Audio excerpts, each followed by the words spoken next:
그들은 무엇을 이루기 위해 그렇게 열심히 공부를 하고 있습니까?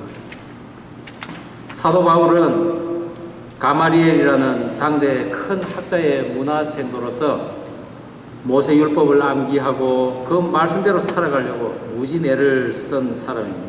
그러나 그가 그렇게 공부한 것으로 그가 한 일은 예수 도당을 죽이는 일이었습니다.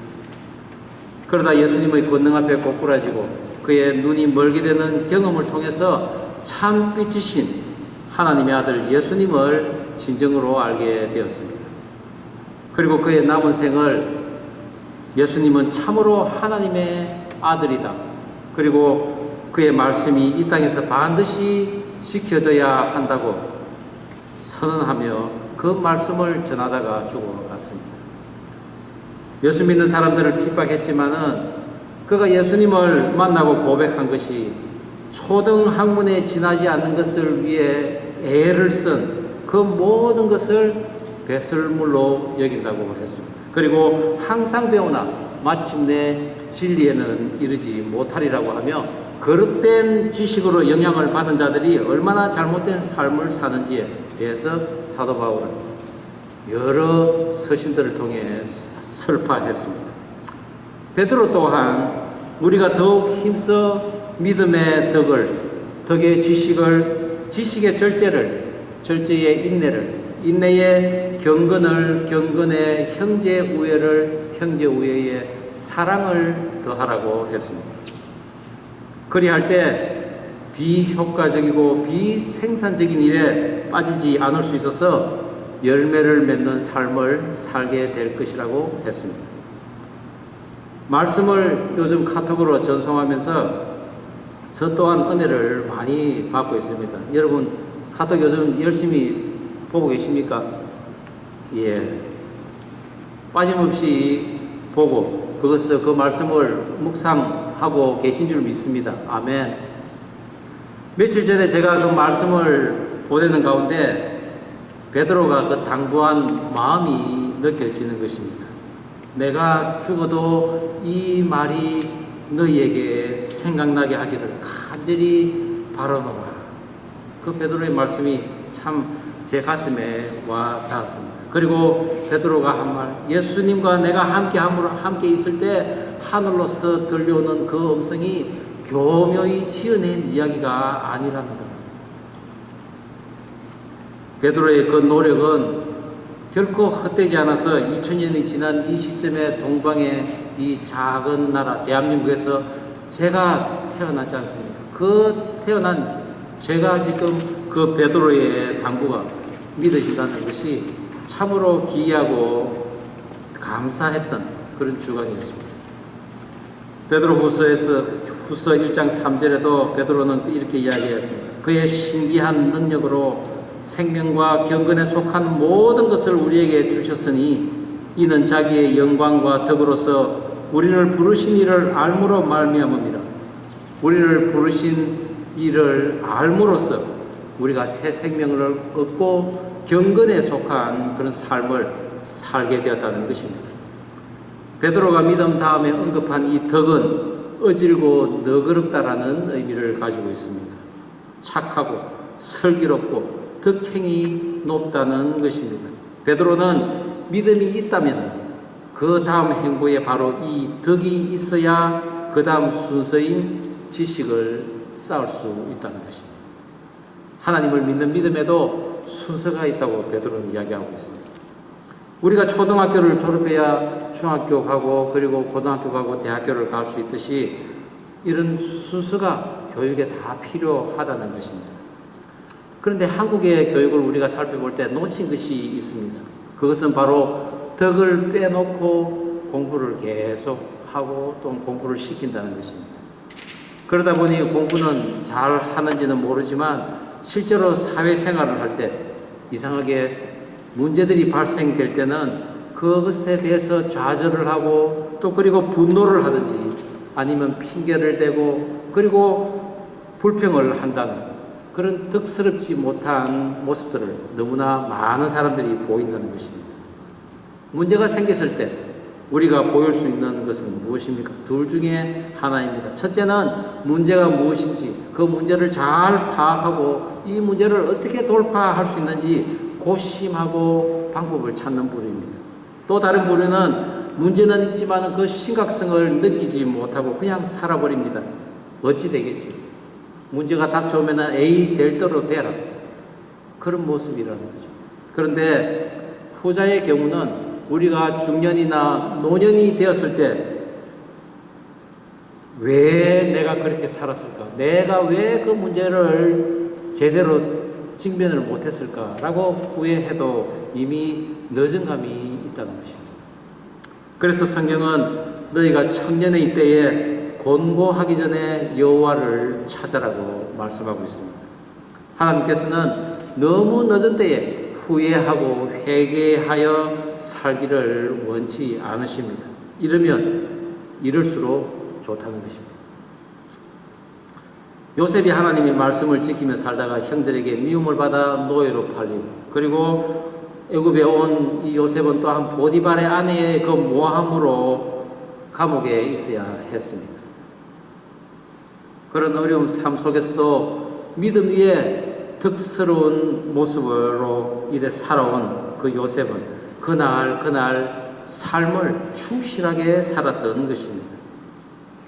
그러한 요셉에게 드디어 빛대신 그 예수님의 영광이 드러나는 장이 오늘 본문입니다. 12지파의 조상인 야곱의 집안은 사실 전혀 덕과는 거리가 먼 집안이었습니다. 살인적인 그런 잔인함과 그리고 수치가 가득한 그런 집안이었던 거죠. 그런 불행한 가정에서 자란 요셉은 형들에 의해 마침내 노예로 팔려 22년간이라는 세월을 가족들과 떨어져 살았습니다. 그러나 하나님께서 함께 하심으로 그가 가는 곳마다, 그가 하는 일마다 형통한 자가 되어서 드디어 당시의 최강국인 애굽의 총리까지 오르게 됩니다. 그리고 모두가 엎드려 경배하는 위치에 오른 것이죠. 그런 가운데 요셉의 꿈처럼 7년의 대풍이 찾아옵니다. 그리고 그로 인해 쌓아둔 곡식이 너무나 많아 세기를 거쳤습니다. 곧이어 그 대풍을 기억조차 못할 흉년이 찾아옵니다. 흉악한 기근이 시작되었을 때 사방에서 양식을 구하러 옵니다. 그러던 어느 날 자기를 죽이려고 했던 형제 10명이 자기 앞에 와서 고개를 숙이며 절을 하는 것입니다. 원수를 만난 것입니다. 그러나 요셉은 하나님을 경외하는 사람입니다. 그 형들을 결코 원수같이 대하지 않고 슬기롭게 대처하는 모습을 우리는 보게 됩니다. 믿음 위에 덕 위에 하나님을 아는 지식이 쌓여갔기 때문입니다. 저는 오늘 나는 하나님을 경외하는 자라고 고백한 요셉의 그 덕스러운 믿음의 삶을 보면서 우리 모두가 나도 하나님을 경외하는 자라고 선포할 수 있기를 간절히 바라면서 설교를 하고자 합니다. 악한 형들에게도 덕스러운 모습을 보이고 있는 요셉의 하나님을 경외함은 과연 어떤 모습일까요? 그 첫 번째는 모든 형제에게 생명을 보존할 길을 제시하고 있다는 것입니다. 우리 본문 42장 18절 말씀 다시 한번 한 목소리를 읽어보겠습니다. 사흘 만에 시작.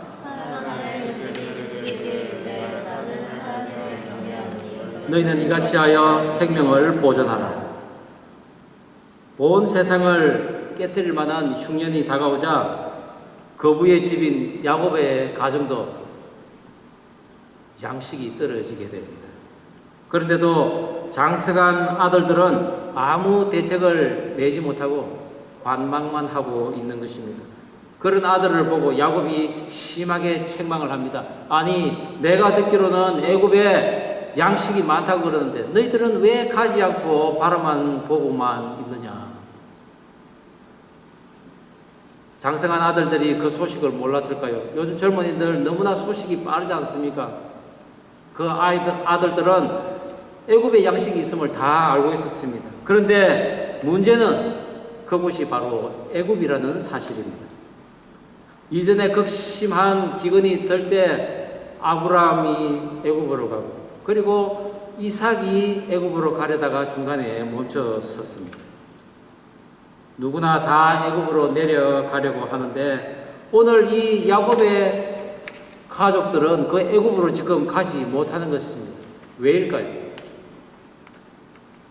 사랑하는 그 아들 요셉이 행여나 우리가 집을 비웠을 때 찾아와서 집이 텅 빈 집안을 보고, 그리고 다시 영영 요셉을 만나지 못할까 걱정하는 그 야곱은 그렇다 치더라도 동생을 애굽의 노예로 팔아버린 그 형들은 그 애굽을 바라볼 때마다 요셉이 생각나서 차마 그 애굽으로 내려가지 못했을 거라는 것입니다. 그래서 식량이 떨어져도 아버지가 노여워하는 그 순간까지 서로 얼굴만 쳐다보며 기다리고 있었던 것입니다.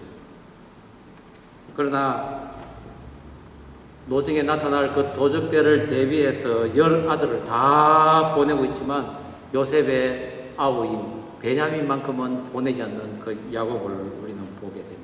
그런 까닭에 믿음의 집안인 그 이 형제들 20년이 지나도록 자신의 그 아우 요셉을 애굽에 팔았다고 차마 아버지에게 이야기를 못하는 것입니다. 당시 가족의 생사 여탈권이 족장에게 있었기에 자신의 죄를 고했다가 용서를 받지 못하게 된다면 죽임을 당할 수도 있었기에 자식들은 차마 입을 떼지 못하고 있었던 것입니다. 그러한 상황 속에서 요셉 앞에 22년 만에 10 형제들이 엎드려 머리를 조아리자 요셉은 자기가 예전에 꾼 꿈을 생각하게 됩니다. 형제들의 볕단이 둘러쓰고 일어선 자기의 볕단을 향해 절을 하는 꿈입니다. 그리고 해와 달과 11별이 자기를 향해 절을 하는 것입니다. 요셉은 생각했습니다. 그 꿈은 이루어져야 한다. 왜 그렇습니까? 하나님에게 받은 꿈이기 때문입니다. 그런데 요셉이 보니 빠진 것이 있습니다. 별 하나가 빠졌습니다. 바로 베냐민을 상징하는 그 별이 빠지가 있는 것입니다. 요셉의 생각에는 혹시 형들이 나를 팔 때처럼 동생 베냐민도 그렇게 노예로 팔아버리지 않았는가 걱정이 되었던 것입니다. 그리고 그 아버지가 지금도 건강하게 살아계신지를 알아봐야 했던 것입니다. 꿈꾸는 자가 오는도다. 그를 죽여서 그의 꿈이 어떻게 되나 우리 보자. 죄악의 일치단결한 형들에게 너희들은 정탐꾼이로다. 엄하게 말을 하는 요셉입니다. 엄하다라는 이 카셰라는 단어는 혹독하고 포악하다라는 의미를 가지고 있습니다. 요셉이 얼마나 포악하게 그들에게 너희들은 정탐꾼이라고 했으면 그들이 벌벌 떨었다는 것입니다.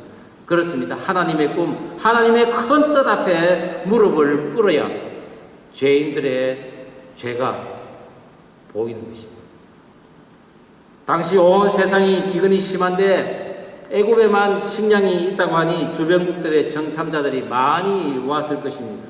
그들을 가려내는 목까지 담당하는 그 요셉의 고난 앞에 살 방법은 오직 그들이 정탐자가 아니라는 것을 증명하는 길밖에 없습니다. 그러나 그 당시에 무슨 신분증이 있습니까? 누가 자기들을 증명해 주겠습니까? 오직 자신들의 발언으로 증명할 길이 없습니다. 그것이 바로 자신들의 가족 사이인 것입니다. 자신들은 12 형제로서 가나안 땅에 사는 한 아버지의 아들로서 독실한 자라고 그들은 이야기를 합니다. 그런데 한 아들은 없어졌고 한 아들은 지금 아버지가 데리고 있다고 합니다. 그러면서 자신들은 하나님을 잘 아는 사람들이라고, 잘 믿는 사람들이라고 이야기를 합니다. 거짓말 안 한다는 것입니다. 하나님을 잘 믿는 자들이라면 그러면 그의 마땅한 덕을 보여야 하지 않겠나 하는 그런 단계에 이르렀기에 바로 그것을 시험하고자 하는 요셉은 더욱 엄한 말로 너희의 막내 아우를 데려오지 않으면 너희가 여기서 결단코 나가지 못하리라며 다 감옥에 가둡니다. 3일 후에 요셉은 다시 이야기를 합니다. 너희가 독실한 자라면 한 사람만 옥에 갇히고 나머지는 다 식량을 가지고 너희 가족의 죽임을 면하고 난 이후에 막내 아우를 데려오라 합니다. 여러분들이 만약 먹을 것이 없어 굶주려 가고 있을 때 강경파 무슬림들이 식량을 판다고 한다면 어떻습니까? 거리로 식량을 구하러 가겠습니까? 그들은 이유를 막론하고 기독교인이라는 이유로 여러분들을 죽일 수도 있는 상황입니다. 그들이 뜻대로 살리기도 하고 죽이기도 할 것입니다. 그런 상황이 오늘 이 형들이 지금 당하고 있다는 것입니다. 형들이 얼마나 무서워 떨고 있었는지 그들은 극구 변명을 하지만은 그러나 요셉은 그렇게 하지 않습니다. 나는 하나님을 경외하는 사람인데 너희들에게 살 길이 있다고 합니다. 희망을 보이는 것입니다. 너희가 그런데 독실한 자니 너의 막내 아우를 데려오면 너희들은 살 것이라고 합니다. 그런데 너희는 다 가지 말고 한 사람은 여기 남아 있으라는 것입니다. 시험을 하고 있는 것을 우리는 눈치챌 수 있습니다. 혹여라도 형제 하나쯤 없어도 된다고 형제들이 생각하지 않나, 그것을 시험하는 것입니다. 예전에 나를 노예로 팔았듯이 이제 형제 하나쯤 없어도 나머지가 다 살 수 있으면 될 것 아니냐고 형제들이 그렇게 생각하지 않느냐, 시험하는 것입니다. 집에 돌아가도 아버지 야곱은 베냐민을 내주지 않을 것이 뻔한 일인데 애굽의 총리는 막내를 데려오라니 이러지도 못하고 저러지도 못하는 화가 임한 것입니다. 그러자 형제들이 과거에 범한 자신들의 그 악을 생각하고는 그때 동생이 살려달라고 애를 했을 때 그것을 외면한 것을 후회하는 것입니다. 그 죄가 지금 우리에게 임했다고 그들은 고백합니다. 형제들이 변한 것입니다. 상대방의 입장에 섰을 때 비로소 자신들의 죄가 보이는 것입니다. 우리가 남이 아무리 아파도 사실은 그 사람만큼 우리는 아파하지 않습니다. 남이 아무리 배가 고파도 내가 굶주리지 않으면은 그렇게 고통스럽지 않습니다. 내가 직접 아파봐야, 내가 정말 굶주려 봐야 그 상대방의 마음을 이해할 수가 있는 것입니다. 형제들도 마찬가지입니다. 자신들이 죽을 위기가 닥쳐오자 비로소 옛날에 나를 살려달라 한 그 동생 요셉을 생각할 수 있었던 것입니다. 요셉은 자신이 총리가 되고 종들을 보내어서 아버지의 가족을 찾을 수 있었습니다. 그러나 그렇게 하는 것은 결코 하나님의 득스러운 그런 방법이 아니었던 것입니다. 형제들을 살리는 방법이 아니었던 것입니다. 하나님께서 먼저 행하시기를 기다리는 시점이었습니다. 지금도 형들에게 자신이 동생 요셉이라고 당장 밝히지 않는 이유는 원수를 갚고자 함도 아니요 분을 품고 그들에게 고통을 주고자 함도 아니었습니다. 오로지 죄의 회개와 죄 사함이 없이는 누구도 구원에 이르지 못함을 정확하게 한 요셉은 그들을 빨리 용서해 주고 싶었지만 그것은 오직 하나님의 몫인 줄 알고 하나님의 자비를 요청하는 요셉의 중보의 몸부림이었던 것입니다. 그것이 바로 믿음이 있는 자가 마땅히 해야 하는 덕스럽고 지혜 있는 일 처리 방식이었던 것입니다. 회개는 결코 우리 개인 사람이 주도하는 것은 아닙니다. 특히 혼자서 용서한다고 되는 것도 아닙니다. 죄에 대하여 완전한 인식이 있지 않은 상태는 결코 진정한 회개가 아니라는 것입니다. 자신들이 행한 일로 인해 요셉이 겪었을 그 고통을 이제 실로 실감하고 그 일로 인해 노년의 아버지가 괴로워하는 그 아픔을 또한 인식하면서 형 요셉이 사라짐으로 형들로부터 위협을 당할 것을 두려워하는 그 막내 베냐민을 이해하는 형제가 되어야 한다는 것입니다. 그러나 가장 분명한 회개의 정상은 자신이 억울한 일을 당하였을 때 그것이 바로 나의 죄로 인함이라는 것을, 그리고 내가 그 죄로 인해 죽어도 마땅하다는 것을 인정해야만 그것이 진정한 회개의 정표인 것입니다. 만약 형들이 살려고 발버둥 쳤다 하면은 아직도 그들은 죄를 깨닫지 못하는 모습인 것을 요셉은 분명히 알았던 것이죠. 우리가 또한 남을 억울케 한 것이 있으면 그에 대한 보상이 따라야 합니다. 그런 차원에서 요셉의 그 권위도 이제 보상해 줘야 하는 것입니다. 그것이 형들이 해야 할 일들입니다. 요셉은 이미 애굽에서 종기한 자가 되어 있습니다. 그러나 집에서만큼은 그는 죽은 자요, 버려진 자요, 아버지의 가슴에 인을 친 자입니다.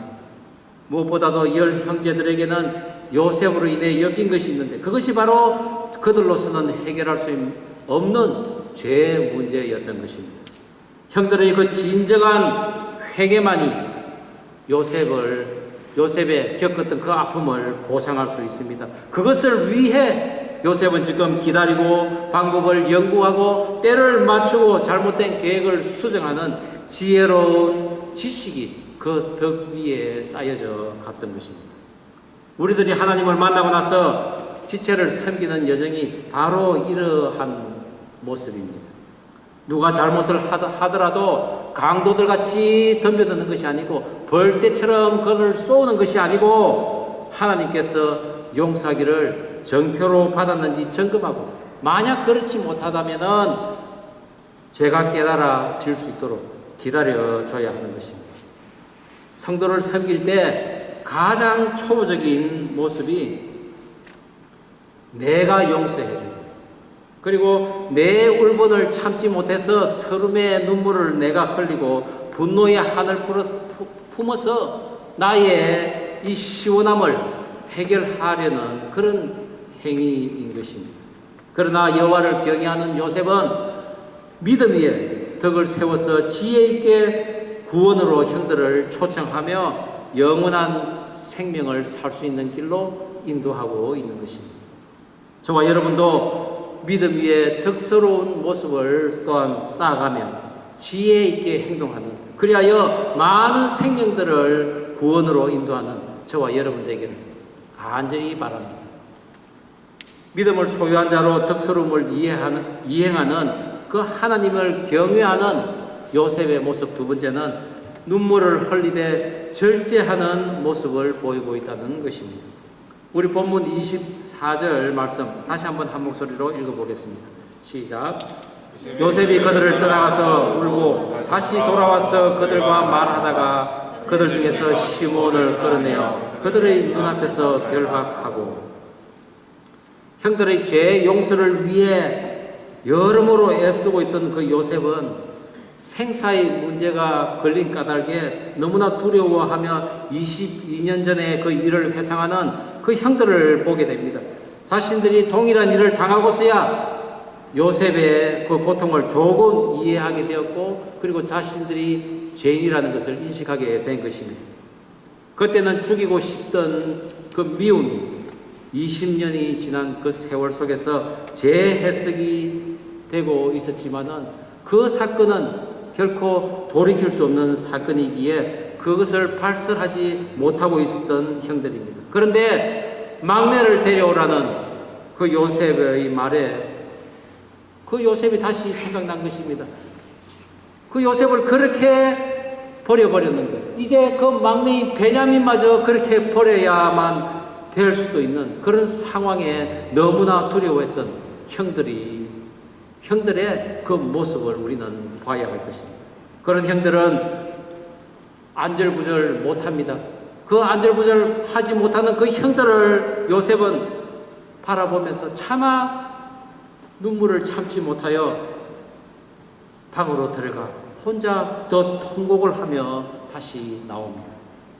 지금 요셉이 눈물을 참을 수 없어서 다른 데 가서 울고 돌아와야 하는 그 애통한 심경은 예수님께서 나를 위하여 오셨던 모습입니다.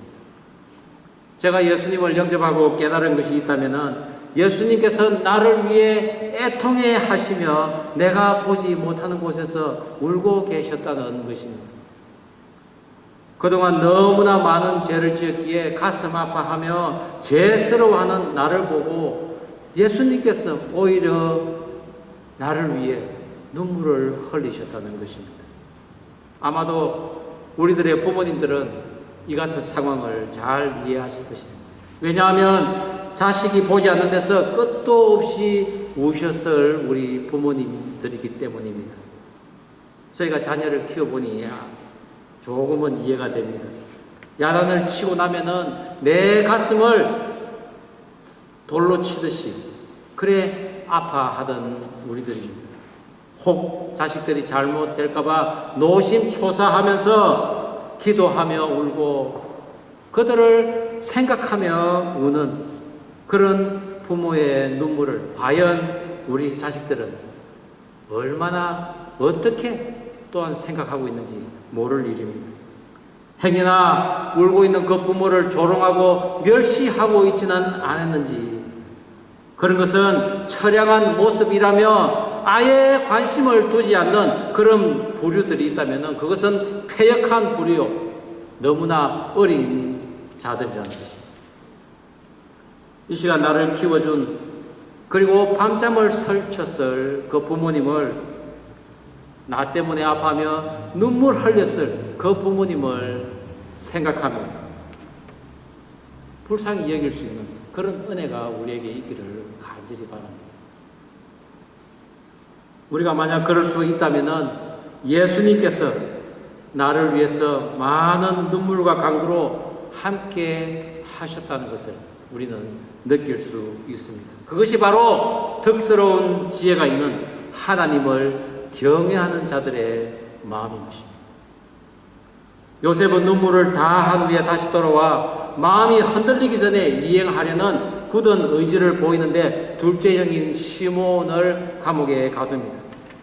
그리고 나머지 형제들의 자루에 식량을 가득 채우고 돈을 다시 넣어주며 보냅니다. 그 보낸 길은 시험이 남아있는 길이었습니다. 여관에 이르러 나귀에게 먹이를 주려고 자루를 풀어본 형제 중에 한 사람이 아구에 든 돈을 발견하고는 형제들에게 이야기합니다. 형제들이 혼이 나가서 떨며 서로에게 이야기합니다. 하나님이 어찌하여 이렇게 하시냐고 말입니다. 이제는 두려운 일이 발생할 때마다 하나님을 찾는 형제들을 우리는 보게 됩니다. 그렇습니다. 그들이 변해가는 것입니다. 그리고 집에 돌아와 아버지에게 그간의 일을 고하면서 다시 돌아갈 때는 막내 아우를 데려오라며 자루를 쏟아보니 각자의 자루에 다 돈이 들어가 있는 것입니다. 그 광경을 본 야곱이 두려움에 떨고 있습니다. 지금은 식량이 있어서 얼마간은 버티겠지만은 조금 있으면 식량이 떨어질 때 다시 애굽으로 식량을 구하러 가야 합니다. 그때는 막내 아들 베냐민을 보내야 할지 모르는 두려움인 것입니다.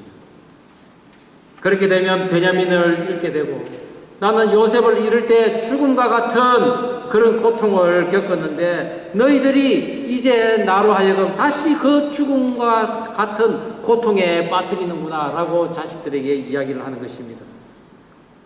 요셉의 형들은 노로에 떨고 있는 그 초라한 아버지를 보며 또 한 번 자신들의 죄를 생각해야 했고 그때 자신들이 저지른 죄를 할 수만 있다면 없이 하고 싶어 했던 것입니다.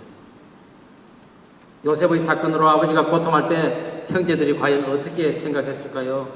아마 예전에는 아닙니다. 그것은 당신이 판 무덤입니다.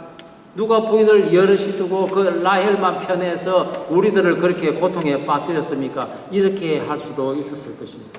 그러나 지금은 그 고통을 토로하는 그 아버지를 보았을 때 연민을 느꼈던 것입니다. 이것이 바로 그들이 변한 사실입니다. 20년 전에는 나의 고통만, 나의 아픔만 집중하였는데 그래서 범죄를 저질러도 그것이 당연하다고 그들은 느꼈지만 지금은 나의 죄를 볼 뿐만 아니라 남의 아픔까지 느끼는 단계에 이른 것입니다. 이 모두가 자신을 극도로 절제하며 회한의 눈물을 남몰래 흘리며 형제들이 죄를 회개하고 다시 돌아오기를 기다리고 있던 그 요셉의 믿음과 믿음 위에 덕 위에 지식을 더한 절제하는 믿음 덕분이었던 것입니다. 하나님을 경외하는 사람 요셉이 울며 형제들을 보낸 길은 온 식구가 혼란과 요동에 빠진 길이었습니다. 베냐민을 아버지에게 받아서 애굽의 총리에게 데리고 가려면은 아버지와 진실한 그리고 진솔한 대화를 해야 할 것입니다. 그 일에 누군가는 책임을 지고 아버지 야곱을 설득해야만 합니다. 거기에는 오직 자신이 죄인이라는 것을 고백한 그런 자만이 아버지를 설득하고 아버지에게 감동을 줄 수가 있는 것입니다. 그리 될 수 있도록 요셉은 궁에서 울고 또 울며 형제들이 조속히 돌아오도록 얼마나 기다렸을까 생각을 해봅니다. 지금도 예수님께서는 자신이 이루신 그 구원의 사건을 믿고 모든 죄를 회개하며 용서를 구하는 우리들을 위해 눈물로 아버지 하나님께 중보하고 계십니다. 그 눈물을 모른다, 나와는 상관이 없다, 그런 삶이 아니라 믿음 없는 자들을 위해 울되 이 땅에서 하늘의 장막을 세울 그 11별들이 조속히 주님의 품으로 돌아오기를 기다리는 그분이 바로 나의 생명의 주인이시요 나의 죄를 위해 십자가에서 돌아가신 예수님이라는 것을 알고 믿는 자만이 하나님을 경외하는 사람인 것입니다.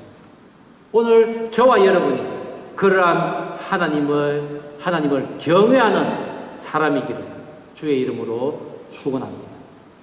기도하시겠습니다. 우리 이 시간 다 함께 기도하면 좋겠습니다.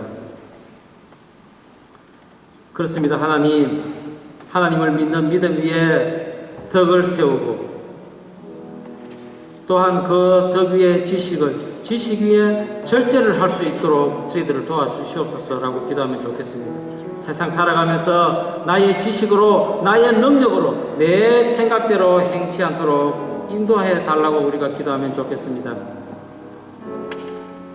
혹이라도 나에게 해결되지 않는 죄가 있다면 생각나게 해주시고 회개할 수 있도록 도와달라고 기도하며 다른 지체들의 허물을 보게 되더라도 기다려주며 좋은 방법을 제시하여서 하나님의 지혜를 전하며 함께 이겨나갈 수 있도록 도와달라고 우리가 기도하면 좋겠습니다. 우리 다 함께 말씀에 기초하여 기도하십시다. 하나님 아버지 감사합니다. 주신 말씀 가슴에 담습니다. 저희들이 하나님 믿는 믿음 위에 덕을 세우고 또한 그 덕 위에 지식에 절제를 할 수 있는 그런 모습으로 살아갈 수 있도록 도와주시옵소서. 세상 살아가면 나의 지식으로 나의 능력으로 내 생각대로 행치 않도록 도와주시옵소서. 나에게 혹여라도 해결되지 않는 죄가 있다면 생각나게 해주시고 하나님의 지혜를 주시옵소서. 그 지혜로서 어떠한 어려움도 이겨나갈 수 있도록 도와주시옵소서.